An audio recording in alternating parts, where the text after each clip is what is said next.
We are in session number 7, looking at the dark forces. We'll talk more about that in a moment. There are those who don't want to talk about prophecy, don't want to think about it, and that is kind of in violation of what Jesus said. And so we're obeying what Jesus said. We do have dark forces going on. We always have, but they are in full force now. And Jesus gave us all kinds of warnings, and we're looking at the different events in the Old Testament that are predictors of things that are going to be coming back. Jesus said that as in the days of Noah, so would it be in the days that the Son of Man comes back. So we then are propelled to investigate, well, what was going on in Noah's day? We're looking at more than that, but we've been looking in particular at the days of Noah. But I want to share with you a little bit from Matthew 24, where Jesus talked with his disciples. In verse 1, Jesus went out and departed from the temple, and his disciples came to him for to show him the buildings of the temple. And Jesus said unto them, See ye not all these things? Verily I say unto you, there shall not be left one stone here upon another that shall not be thrown down. Now, we have no idea, we have no point of reference to understand what a shock that was for the disciples to hear that. They had come to Jesus and had said to him, Jesus, do you see all these beautiful things? Is this not amazing? And Jesus then tells them this, it's going to be flattened. They had to have been thinking, he's lost his mind. He doesn't understand what we're talking about. We're talking about the temple. Now, Jesus understood fully. And in fact, what Jesus predicted here actually came to pass. In 70 A.D., the Jews were scattered among the nations. It actually happened at 2 different points, but it began in 70 A.D. Rome came and tried to fix the Jewish problem. They were a persistent problem for Rome. They were one of the few people that Rome could never rule well. They were a stiff-necked and rebellious people. I think somebody else said that about them as well. And so Jesus said this place is going to be flattened. And as they sat upon the Mount of Olives, this brings up a question for them. The disciples came unto him privately. So this is a private briefing, saying, Tell us, when shall these things be? And what shall be the sign of thy coming and of the end of the world? Jesus answered and said to them, this is the rule number 1 of living in the last times. Rule number 1 for our day. So if we take Jesus' words and we propel ourselves to the end of this age, which is what he's talking about, here's his first warning. Take heed that no man deceive you. Now, he was talking to religious guys who knew their Bible, they couldn't be tricked. They couldn't be deceived, could they? So I take it if Jesus thought they could be, we can too. We don't want to get so arrogant that we think that we know everything. We want to be discerning everything that we look at. And I think that's the thing that's bugged me the most. We were talking earlier about Garth Brooks and some of those kind of things. They're not discerning at all. They're not weighing their times. They're not contemplating how bad wokeism is. So Jesus says, don't let anybody deceive you. And he said, for many shall come in my name, saying, I am Christ, and shall deceive many. And then he says all the other, a couple of chapters that are worth looking at all the time. But there's another that I want you to notice in chapter 24, the next chapter, and verse 42.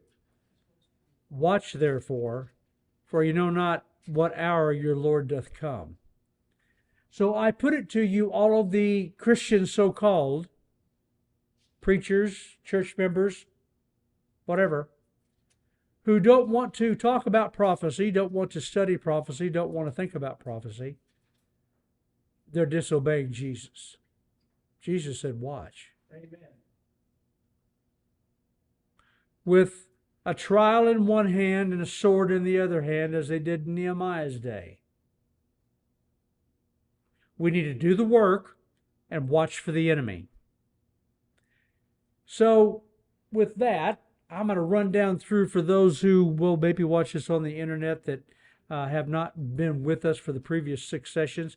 We've been looking at these different things that have been going on, and we're right now talking about the days of Noah, the second incursion that the devil made. And so when we now know that we're supposed to look back at Noah's day and say, so what was it like then, that we might recognize what's coming back? There's a passage in Daniel chapter 2, verse 43 that to me is maybe the most interesting verse in the Bible. There's a lot of them. Daniel 2:43 tells us, so the context is Daniel is revealing to Nebuchadnezzar this giant statue that he'd seen in a dream, that were the different world leaders that were going to come. Gold, and it's all the way down the legs of iron, Rome, 2 different legs in Rome, and then the feet, and he's describing the feet here. The feet are going to be partly of iron, partly of clay. And he says in verse 43, and whereas thou sawest the iron mixed with the miry clay. Okay, so let's understand that. We've got 2 things going on here. When you think of miry clay, what do you think of? Me. I'm you. We're made of clay. God made Adam from the dust of the earth. And that's very precisely what the miry clay means. It's basically dust, which is not really easy to form into anything, but that God did it. And so whatever's going on here is going to be iron mixed with miry clay. Here's a change. Okay? It, not iron and clay, they. That one word changes up this passage big time. Whereas thou sawest iron mixed with miry clay, they shall mingle themselves with the seed of men. But they shall not cleave one to another, even as iron is not mixed with clay. So they are going to mingle themselves. So everything that is the seed of men is humanity. So whatever's going on is going to be something trying to mix itself with humanity. Something not humanity is going to be trying to mix with humanity. So we've been talking about the Nephilim in Genesis chapter 6, and that's what this is all about. They shall not cleave one to another. It's not going to work. And that maybe the word for giants there in Genesis 6 can be described best not as big, they are that, but they're bizarre. They're not normal. You get a lot of that when you try to do breeding of animals. I showed you those cats earlier. Those cats were genetically designed by somebody to have those unusual markings that they had. Most unusual markings I ever saw in a cat. But in the process of doing that, well, these 2 cats may be the perfect example. 7 years old, prime of their life, heart trouble. So whatever's going on, these giants are going to be bizarre and not normal. Boy, I hate to even bring this up. UFOs and that sort of thing, that feeds into this. And by the way, let me just stop here and say it. Last week, I provided information for you how the CIA had taken the idea, the concept of conspiracy theories that had been a thing before that but hardly ever talked about. But they took it and weaponized it against anybody who would say, well, the CIA is the one that killed Kennedy. So that's what they were. They weaponized that concept of conspiracy theories. And I told you last week that conspiracy theories have now proven out to be facts. They're not theories anymore. Well, there are some of them that are just bizarre, off the scale theories that are just not true, right? Like those people who believe we didn't go to the moon. I mean, there's so much actual evidence, proof that we went to the moon. So that's a conspiracy theory. It was all done in Hollywood. That movie that came out that showed that it was all done in Hollywood, that we didn't actually go to the moon. We just made it look like we did. That's an actual conspiracy theory that's made up by a bunch of nuts. There are other conspiracy theories that are out there that the earth is flat. There's an actual flat earth society of people who are all in. I told you that we had somebody come and audition for the job of doing the air conditioning and heating for our facility. And after I showed the guy around the facility and all that we had, and it was about time for him to be done and leave, he launches into this discussion that we have about the flat earth. And he seemed like the most reasonable, smart, intelligent guy. And then he got off into all this. Okay? You can be smart and a nut at the same time. Just like Satan is super smart and evil at the same time. You can be really smart and believe these goofy conspiracy theories. So there are things to be avoided. In fact, there are several podcasts, one of them I listen to, who their whole thing is all the news of the day, everything going on in the news of the day, they take it and they debunk it and they determine whether it's actual news or whether it's conspiratorial stuff. It's not true. So there are both sides of this thing. Don't just buy everything that comes along. But there are things going on in this world that we have a difficult time explaining naturally. Amen. And there's two kinds of believers in the world. Those who accept what the Bible says, even the miracles, and those who don't. So we're talking about some stuff that's pretty hard to understand and bizarre at the same time. But whatever this is, it's not going to work right. But they're going to do it, and for a time they're going to do it. And that's what I believe Daniel's talking about and God's revealing, is these Nephilim are going to come back and do a lot of bizarre things. So we'll buzz through this real quick. These are the three incursions, rebellions that we've been looking at, Genesis 3, 6, and 11. And it's going to be really interesting to get to Genesis 11. We have the Tower of Babel. This is already interesting, but 11 is going to be interesting as well. And so the visual that helps us understand where we're drilling down into in this study is we know there's a lot above the surface that we can see, but we're talking about that which is below the surface. Here are all the things that we can see. We went through that. I'll just put it up here for those watching it on the internet. They can pause it and look at it in more detail. Here are the many things that are in the shadows, the secret societies. And it's interesting, Freemasonry for one, first one. It's interesting that they hearken their roots back to their first builder. They're all about they're the builders, right? The symbols that they have are the builders' symbols. They're bricklayers and all that kind of thing. Well, they say their roots are in Nimrod, the first builder. Okay, Nimrod's a real bad guy. He is the quintessential picture in the Bible of the Antichrist.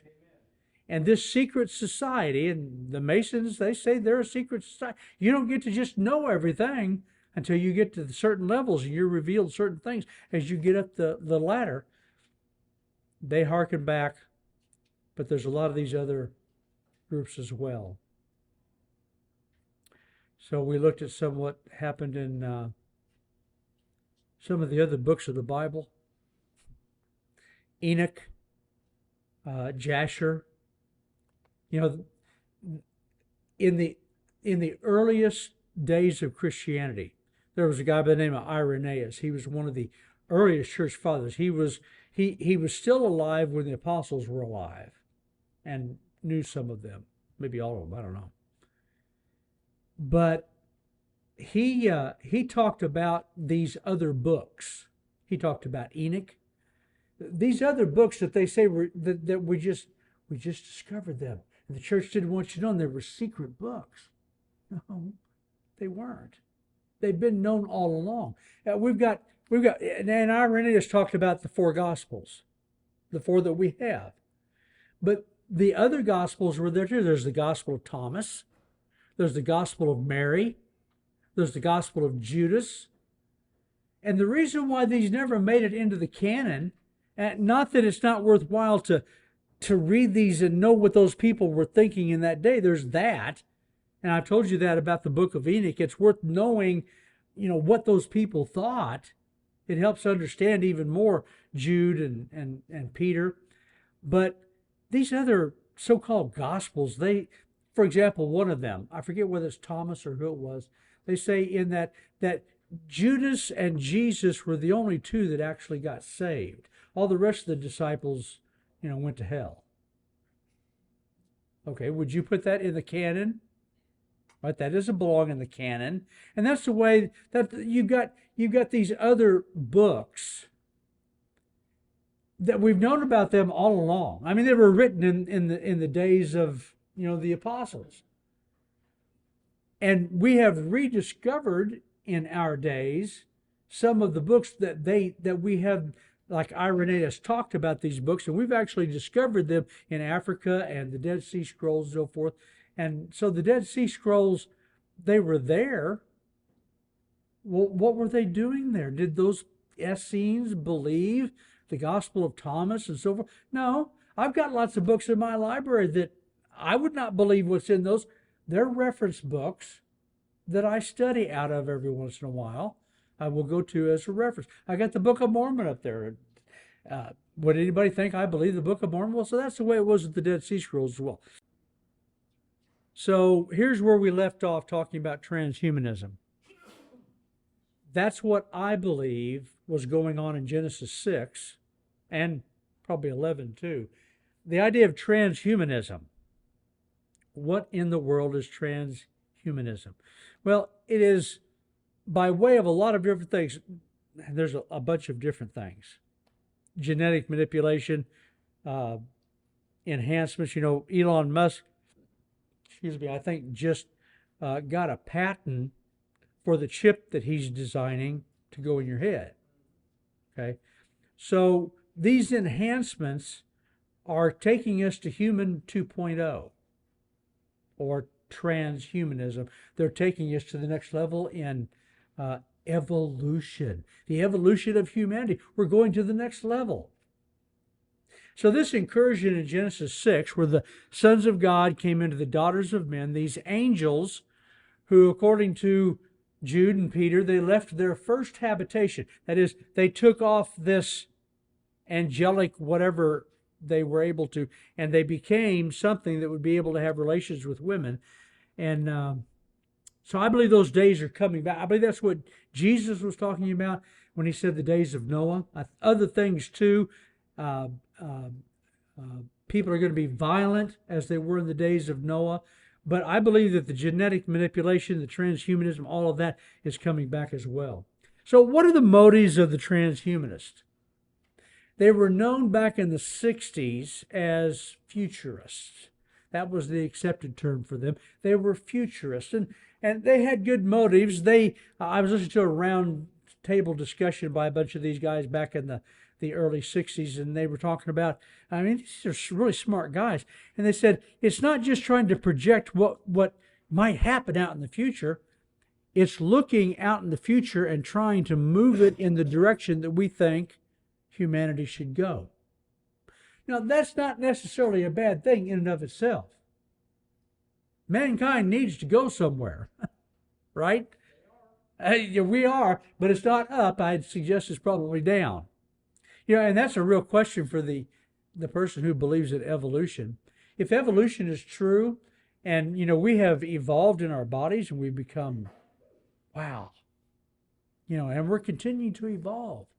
Well, so why is it we can't solve the simplest of little problems like murder or hatred, you know, or racism? Why can't we why don't we evolve beyond that? We're going in the other direction. There's more racism in America than at any time in my lifetime. That's because evolution is not true. Evolution's not even a thing.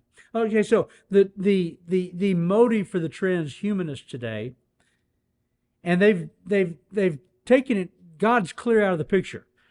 It is to be better. It's to make it better, to make humanity better than this imagined God, and take us to actual eternal life. God screwed that up, but with transhumanism and all the enhancements and genetic manipulation that we will do, we're actually going to live forever. This is what, so the World Economic Forum has a figurehead, but there's a guy who is behind him, a young guy who's actually the mover and shaker, and he believes this with all of his heart. And their goal, you remember we talked about the World Economic Forum, is going to be to digitize everything, digitize your bank account, and Biden's on the way to doing that. And if you make a transaction above a certain point, they know about it. They're alerted about it. So they're going to digitize everything to even the inclusion of your thinking in your mind. But what are the dark forces behind that? Well, so I believe their intent is to make this human 2.0 because we, human 1.0, the original version, is defective. But we are the image bearers of God. And so Satan is going to corrupt that. He can't come up with anything on his own, so he's got to take what God did and he's got to corrupt that. And that's what he does with everything he does. And it's interesting that transhumanism, these futurists, they've actually for a long time been talking about what we're coming to right now and the age that is before us as the hybrid age. Hybrid meaning we've got flesh and blood and we're going to digitize things and we're going to manipulate that. And we've talked about this in days gone by.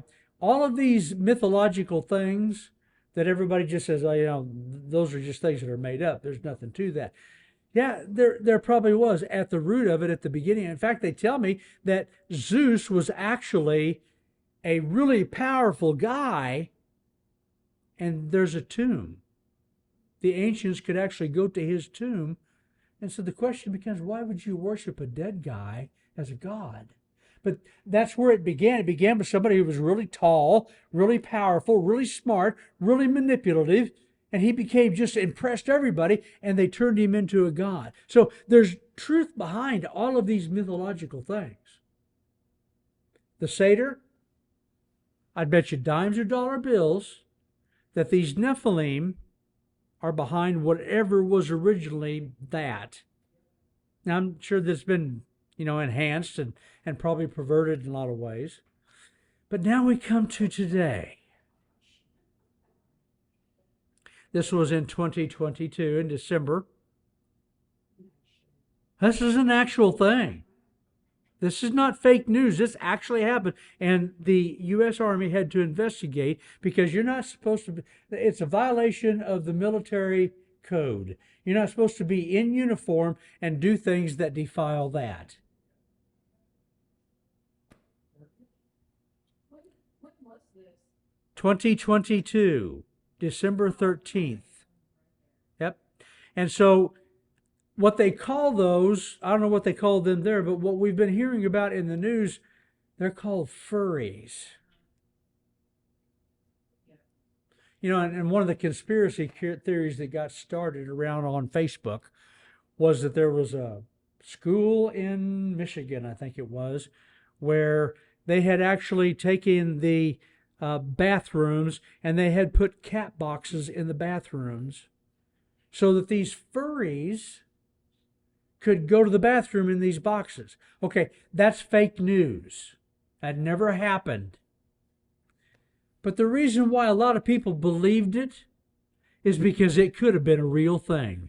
Maybe even demonic. Yeah. Which, that's not so far from the witches and the stuff going on with Stonehenge and the things that were going on there. Nighttime and orgies and out in the wilderness, getting among the entities out there. And so the gods have returned. The gods have returned. This would be comical if it wasn't real. So, the hybrid age is probably a pretty good description of what you ought to call it.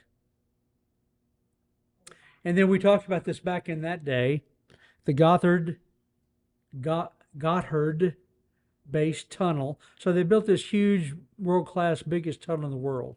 And they had the opening exercise there in Switzerland. And here's one of, you got to look at this kind of close. No, you don't really have to. This is Bopet. Is that how you pronounce it? Bopet, which is Satan. And they had this whole thing. And if you go search for this on YouTube, because what they did there, it really is bizarre, but it's kind of interesting as well, what you can get people to do if you ask them to do it. I remember years ago somebody was talking about how they were in an elevator in New York City. And there were several of them in this elevator. And this guy got on with a real bad, mean-looking Doberman Pinscher. And he got on the elevator, and it was kind of intimidating to everybody. And the elevator doors closed, and the guy said, "Sit!" And everybody in the elevator sat down. I don't know whether that's actually true or not. But it is, I would suggest you would be enlightened to search for this on YouTube and watch the exercise that went on. It was interesting, if not unsettling. Okay, the addition of aliens and UFOs will take us to the next level. Remember, we talked about how the Catholic Church said that when they come, they will show us the way. I was listening to some prophecy buff today. What's his first name? Holthus, I think is his last name. And he was going on about how they're setting us up for aliens to be the enemy, that we're going to have to all come together and spend all of our money to get ready to fight against the aliens. He's got it completely wrong. He's totally wrong. The aliens are going to be the ones that are going to suggest we move in that direction. And we will say, yes, we will sit. But it's 8 o'clock. So we will pick it back up with aliens and UFOs and Genesis chapter 6 next week.